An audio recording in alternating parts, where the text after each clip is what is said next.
नमस्कार दोस्तों, एक बार फिर से स्वागत है आपका अपने YouTube चैनल फ्री स्टडी पर। आज की वीडियो में हम बात करने वाले हैं फिफ्थ सेमेस्टर। जो भी बच्चा फिफ्थ सेमेस्टर में है और उनके पास मेजर हिस्ट्री है, उसके लिए ये वीडियो बहुत हेल्पफुल होने वाली है, क्योंकि हम डिस्कस करेंगे मेजर हिस्ट्री का जो हमारा सिलेबस है, जिसमें आपको पढ़ना है हिस्ट्री ऑफ यूरोप, यानी कि यूरोप का इतिहास।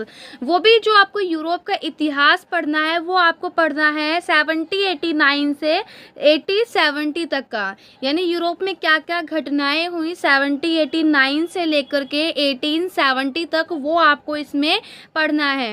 अब हम देखते हैं कि कौन कौन सी आपकी इसमें यूनिट रहेगी और यूनिट का क्या नाम रहेगा। लेकिन अगर अभी तक आपने चैनल को सब्सक्राइब नहीं किया है, चैनल को सब्सक्राइब ज़रूर करिए। और इसके अलावा टेलीग्राम पे हमारा चैनल है, टेलीग्राम का जो लिंक है वो वीडियो के डिस्क्रिप्शन में आप सभी को मिल जाएगा। आप चैनल को ज्वाइन करिए ताकि आने वाली सभी छोटी बड़ी अपडेट और आपको नोट्स वगैरह ईजिली वहाँ पे प्रोवाइड करवा दिए जाएँ। देखिए, जो आपका यूनिट 1 है उसमें आपको पढ़ना है फ्रांसीसी क्रांति के बारे में, उसके क्या कारण रहे, क्या चरण रहे और उसकी विरासत के बारे में।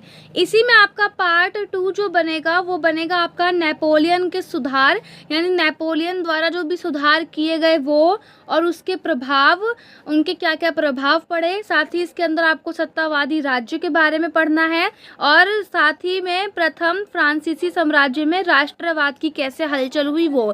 तो बेसिकली कहने का मतलब है कि आपको ओवरऑल यहाँ पे फ्रांसीसी क्रांति के बारे में पढ़ना है। सेकंड में आपको पढ़ना है पुनर्स्थापना और क्रांतियाँ। आपको 1815 से लेकर 1848 के बीच में यूरोप के जो भी क्रांतियाँ हुई यूरोप में वो आपको पढ़नी है, जिसमें आपका जो मेन रहेगा वो रहेगा आपका वियना कांग्रेस के ऊपर और यूरोप संगीत कार्यक्रम के ऊपर, कि किस प्रकार से वहाँ के लोगों को इस कार्यक्रम के द्वारा और वहाँ की जो कांग्रेस थी कैसे उन्होंने राष्ट्रवाद को बढ़ावा दिया और वहाँ पे कौन कौन सी क्रांतियाँ हुई। आपका जो यूनिट नंबर 3 रहेगा वो रहेगा 19वीं सदी की शुरुआत में सामाजिक आर्थिक परिवर्तन, यानी कि जब 90 जो सदी थी वो जैसी स्टार्टिंग हुई, क्या क्या उनमें परिवर्तन हुए सामाजिक और आर्थिक, बेसिकली आपको पढ़ने हैं। आर्थिक में आपको पढ़ना है औद्योगिकीकरण, कैसे जो है औद्योगिकीकरण मतलब जो फैक्ट्री वगैरह लगी एकदम से फैक्ट्रियों का आना, फैक्ट्रियों का लगना, वही कहलाता है आपका औद्योगिकीकरण, यानी उद्योगों का आना।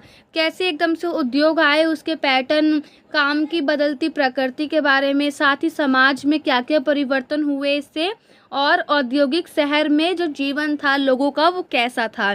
तो ये आपको यूनिट 3 में पढ़ना है। इसके अलावा आपको सामाजिक की बात करूं तो सामाजिक में आपको श्रमिक आंदोलन, उदारवाद का उदय और प्रारंभिक समाजवाद इसके अंदर पढ़ना होगा। अब यहाँ पे हम बात कर लेते हैं यूनिट नंबर 4 की। यूनिट नंबर 4 में आपको राष्ट्रीय और राष्ट्रवाद पढ़ना है, कि कैसे यूरोप के अंदर राष्ट्रवाद की भावना आई, जो कि आपको पता होगा कि जब फ्रांसीसी क्रांति जहाँ पे हुई थी वहाँ पे जैसे आप पढ़ोगे ना यूनिट 1 में, तो आपको धीरे धीरे पता लगेगा कि इस दौर में एक देश में जैसे राष्ट्रवाद फैला, तो एक देश से दूसरे देश में कैसे कैसे राष्ट्रवाद वहाँ पे फैलता गया। तो बेसिकली आपको यूनिट 4 के अंदर ये पढ़ना है। ओवरऑल अगर हम बात करें तो टोटल जो है आपकी 4 यूनिट रहेगी और चारों आपको बहुत अच्छे से कवर करनी है अपने मेजर वाले सब्जेक्ट में। अगर आप भी चाहते हैं कि इसकी यूनिट 1 के यूनिट 4 तक आपको वीडियो प्रोवाइड की जाए तो आप कमेंट करके बताइए। और इसके अलावा आपको और कौन से सब्जेक्ट का सिलेबस जानना है वो भी आप कमेंट करिए। मिलते हैं नेक्स्ट वीडियो में, तब तक के लिए जय हिंद, जय भारत।